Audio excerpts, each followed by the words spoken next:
Yeah. Let me see the gun, okay? Come on out. Come on out. No, I'm not coming out. You gotta come out. We need to talk to you. This is an emergency situation. Right here. Step out of the house. Stop for a second and listen. Get out of the house. Listen. We can talk to you, sir. Listen to me. We need to talk to you. Drunk at it. Get out of the house. Don't even go there. Get out of the house. Gary. Welcome to US, Dirty Cops, where we uncover cases of injustice. In today's episode, we dive into two shocking stories of dirty cops facing lawsuits after making highly illegal arrests. Don't forget to like, share, and comment below to join the fight for justice. If you like this video, press 1.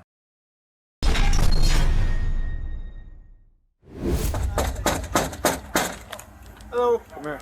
Hey, you got the gun? Yeah.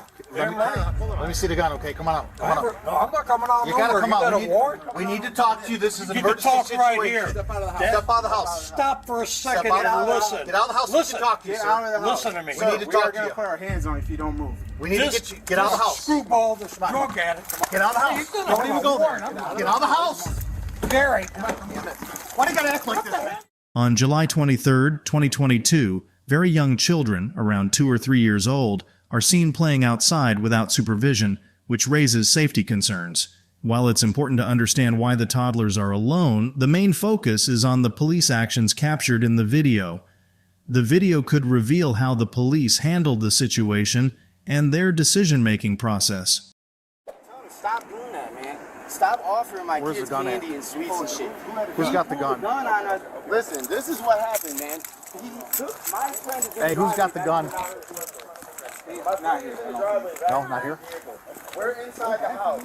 Well, actually, I was in the house when they came in and told me, man, that this guy next door, obviously they don't get along. I'm just hearing about the situation. So she came in the house and told us that, he had snatched the kids and not snatched them, but took the kids in the house and instead he offering them popsicles and candies. He had just gave them a popsicle apiece. Now, we go in the house for a minute, and then, he take the kids back in the house and give them 2 or 3 more popsicles. Drunk at it. Get out of the house. Don't even go there. Get out of the house. Gary. Why do you gotta act like this? What the hell you gotta do that? Taser him. Get him on the ground. What the hell did you get? Get a cuff out. Come my turn. Get a cuff out. Don't taser me. I quit. Taser. I taser. Hello. Come here. Hey, you got the gun? Yeah. Let me see the gun, okay? Come on out. Come on out. No, I'm not coming out. You gotta come out. We need to talk to you. This is an emergency situation. Right here. Step out of the house. Stop for a second and listen. Get out of the house. We can talk to you, sir. Listen to me. We need to talk to We're gonna you. put our hands on you if you don't move. We need to get you. Get out of the house. Screwball this drunk at it. Get out of the house. Don't even go there. Get out of the house. Gary. Why do you gotta act like this, man? Get him on the ground. The police claimed that the homeowner reached for his gun, prompting them to act. However, this claim was based only on the neighbor's story, without thorough investigation. Whether the neighbor's account is true or not, the police reacted to the mention of a gun without verifying the facts. This situation needs close monitoring. I quit. I got a heart. Put your hands behind your back. You son of a bitch. I got a heart. Don't you move. I quit. I got a heart. Put your hands behind your back. You son of a bitch. I got a heart. Don't you move. In the slowed-down clip, an officer tells the homeowner, "Put your hands behind your back." The homeowner starts to comply, moving his hands behind his back. Another officer says, "Don't move," while a different officer grabs the hand the homeowner is moving and pulls it to the front. They then accuse the homeowner of reaching for a gun. In reality, the homeowner was trying to follow instructions, especially since he expressed concern about being tasered due to his heart problems. He was just trying to do what he was told by putting his hands behind his back. Do not fucking move. Do not fucking move. Don't move. Hold up. Get the other taser. Keep your hands behind your back. I'm gonna taser. Put your hands or you're getting hurt a lot more, man. My God. You guys are nuts! You fucking idiot, going for your fucking gun. What the hell's wrong with you? You're going for your gun, idiot. I wasn't going for nothing. All you had to do is come out and talk to us. I want him. You gotta come in. Oh my God. Madison 1 to 10. Police said a homeowner was reaching for his gun, but on closer inspection it became clear that officers were actually taking the gun out of its holster and pressing it against the back of his head. This observation showed a difference between what the police said and what actually happened in the video. Don't you move. Do not fucking move. I'll fucking shoot you. Do not fucking move. Don't move. I had a heart attack. Hold up. Here's the other taser. Keep your hands behind your back. I'm gonna taser. Put your hands in your You're gonna hurt a lot more, man. Police confront a person who stands in their doorway with a gun, trying to explain their side. Even though they insist on talking from their property, things quickly get out of hand. The person is tackled, tasered multiple times, and even had a gun pressed against them, all while mentioning they have heart conditions. This incident highlights concerns about excessive force and the difficulties people face. Anybody else in here? No. Boys, stay there. I'm going over here making sure nobody's here. Hang on. Just stay right there with us. Oh my God, guys. Weapons on you here? No, that's it. I have a right to protect myself. Yeah, you do. And I stayed in the house. When the police are investigating you for a crime, you don't get All you inside. have to do is come in and talk. We told you. Yes, to come out with us, sir. Police department. I did nothing. Sounds like you kidnapped a couple kids.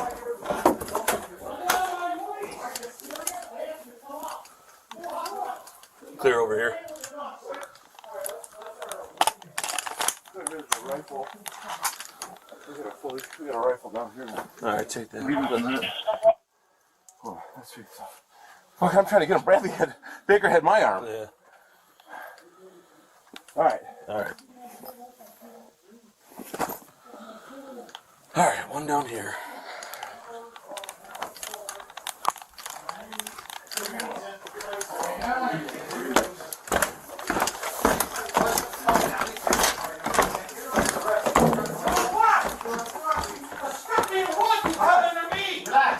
I did nothing to deserve this. We have a man with the gun, and we have no idea where the gun is, and you're going for your gun. It's on my waist. Are you serious? I asked you to come out. All right, let's start over. What's your name?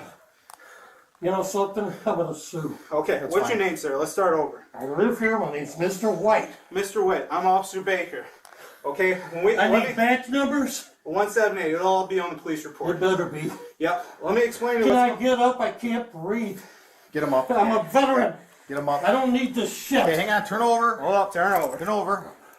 Get on your knees. Put your knees in. Put your legs in. Hang on, I can't Put your breathe. legs in. What do you do?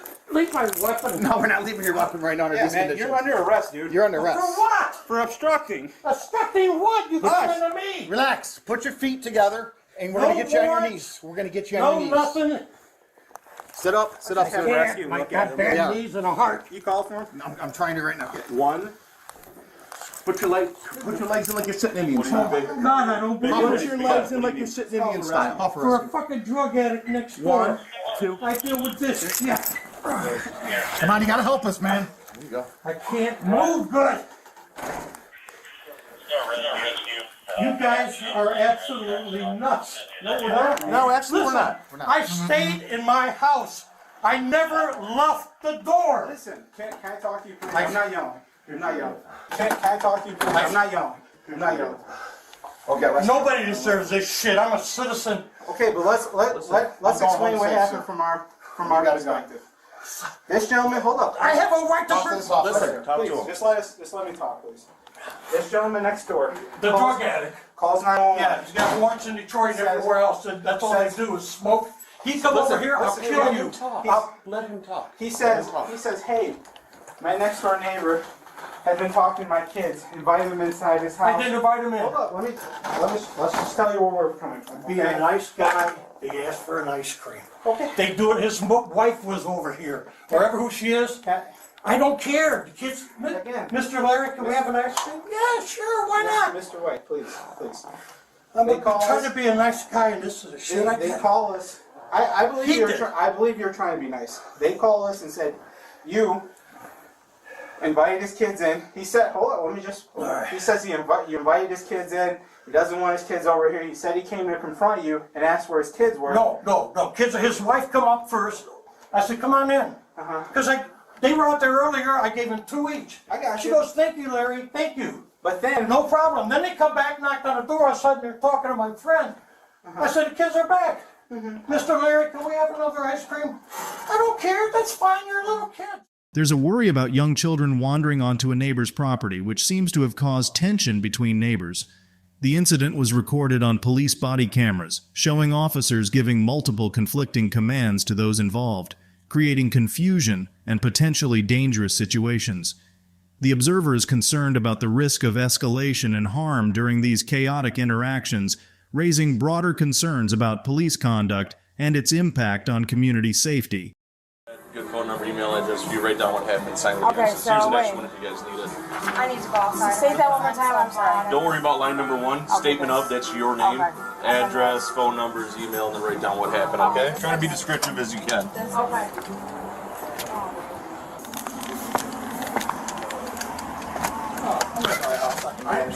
They're trying to treat you right now, sir. Let's do that. Well, I got treated about 20 minutes ago. Worse Larry, than can I get your birthday, please? Go ahead, have a seat.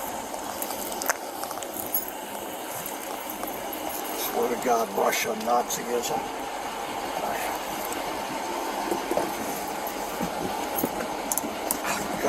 Hey, that's not. You mean double R? That one double R? I can't get out. I didn't hear that.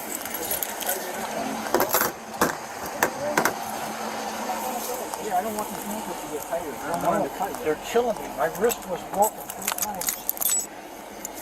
Here, kind of lean your body that way. Just take them off. I can't do that. Lean your whole body. Lean over. And then kind of kick your feet out as best you can. There you go. Man, Here, you gotta kick your feet out, man. kick them out where? Like towards us. Oh, fuck. There you go. Nope, you almost had it. This is ridiculous. Honestly. We're trying to make sure they won't tighten up. If somebody would have told me this was going to be happening on my wedding anniversary, there's no way. All right, man. Go ahead, have a seat. So they were. I can't even move my right wrist. It's so tight. We're going to take you back to the station. Take them off. Yep. Well, you got a short drive. Yeah, I know. Trust me. The video shows a 74-year-old man being arrested, with concerns about how tightly the handcuffs are secured and whether he can fit comfortably in the police car. This incident brings up issues about how police handle elderly individuals during arrests and highlights the need to record interactions with law enforcement and understand one's rights in these circumstances. On November 17, 2018, realtor Jerry Isom and prospective homebuyer Anthony Edwards were touring a home in the West Prince Hill subdivision in Cincinnati, Ohio. They entered the residence using the lockbox that Mr. Isom had access to. Across the street, retired Cincinnati police officer Thomas Brannigan called 911. The house is for sale, but it's not an open house today. And I just seen 2 male black subjects force the front door open. After receiving the call, the dispatcher issued a notice for officers to respond to a break-in. Number B&E 1093 Morado Drive. 2 males forced entry into the front door. No further at this time. 1093 Morado Drive, 3221. Came up, pulled on the door, pulled backward a couple times to the door, put his shoulder into the door and opened it. On this 1093. Before approaching the residence, officers contacted Mr. Brannigan to verify what he had seen. They then tried to reach Mr. Isom and Mr. Edwards. Where's Knox at? I got movement in there. Address is 1093 Morado. Pete, they're right up there by you.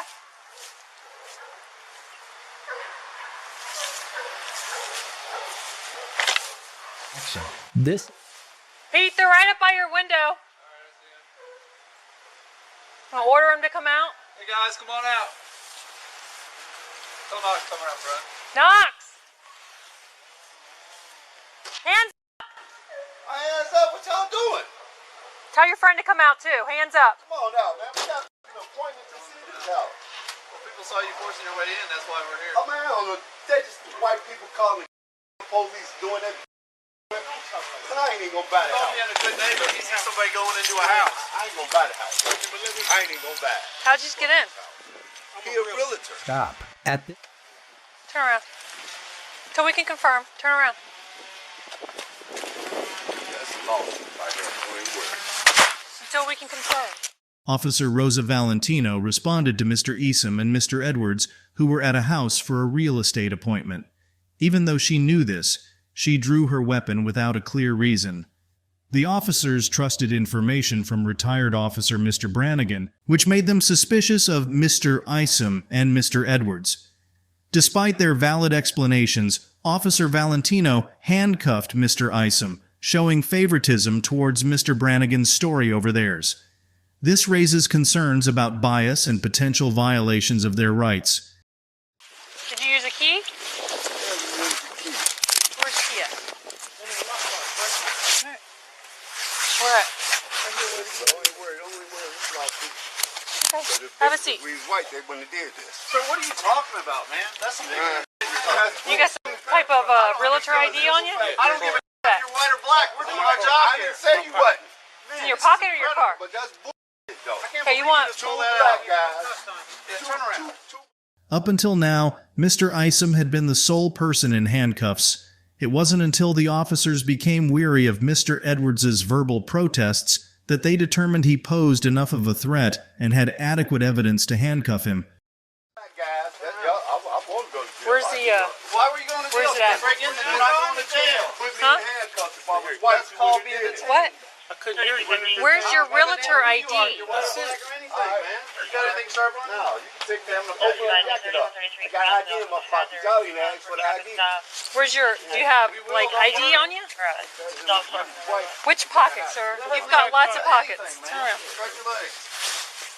Yeah, dude. It's amazing. It is amazing. There's been two white guys. Yeah, we would.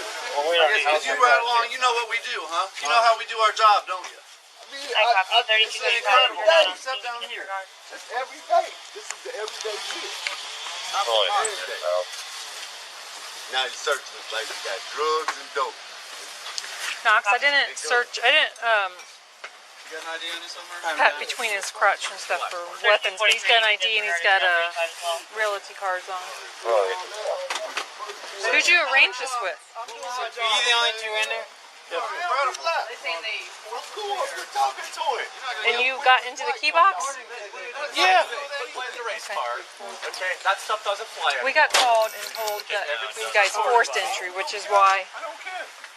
So just stop. I don't care. I mean, do you have an ID on him? Yeah, and he's got realty cards on. While Mr. Brannigan's 911 call provided officers with reasonable suspicion to conduct an investigatory detention, it did not establish probable cause for searching Mr. Easom's pockets.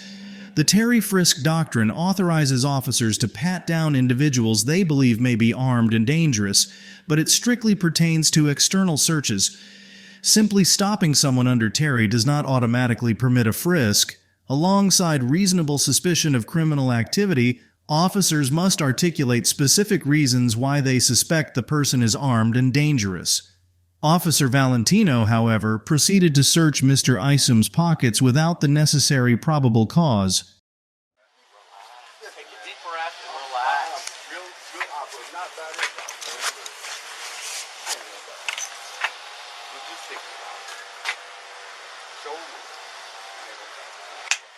That's up to you. We had nothing to do with what you buy and what you don't buy. I live right around the corner.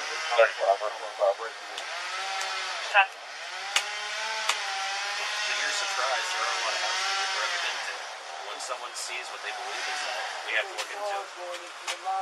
That's what we have to do. We have to look into it. We don't know who you are.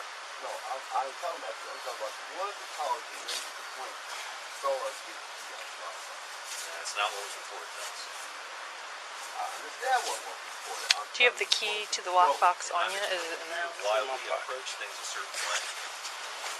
Your race has nothing to do with it.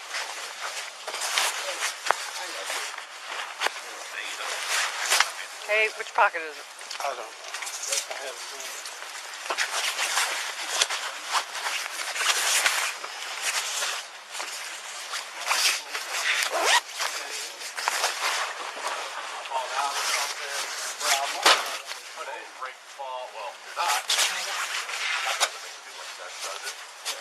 What about the little?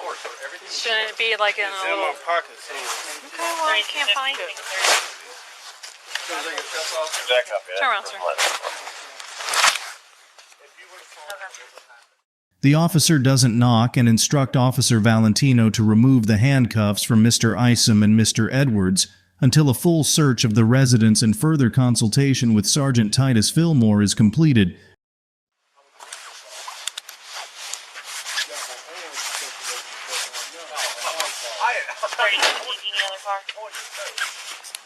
Again, everything I'm good.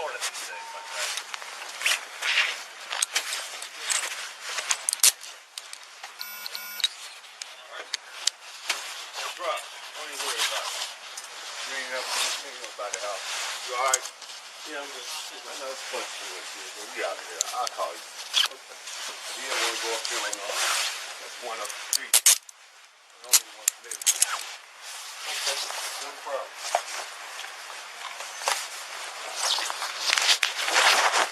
Sorry about that, sir. We can only go by what's reported to us. I thought I had it in my Yeah, I couldn't find it, so. Put it back on? No, not yet. Just left it inside. In July 2019, Cincinnati police mishandled a situation involving Mr. Isom and Mr. Edwards, resulting in a lawsuit for violations of their Fourth Amendment rights. The city quickly settled the case for $151,000, issued an apology, and pledged to implement implicit bias training for all city employees. This incident highlighted problems with police procedures and emphasized the need for accountability and improvement in law enforcement practices. Let's share and react to these stories about corrupt cops being sued after their unlawful arrests. Like, share, and comment to spread the truth and stand up for justice together. Check it out on our YouTube channel, US Dirty Cops.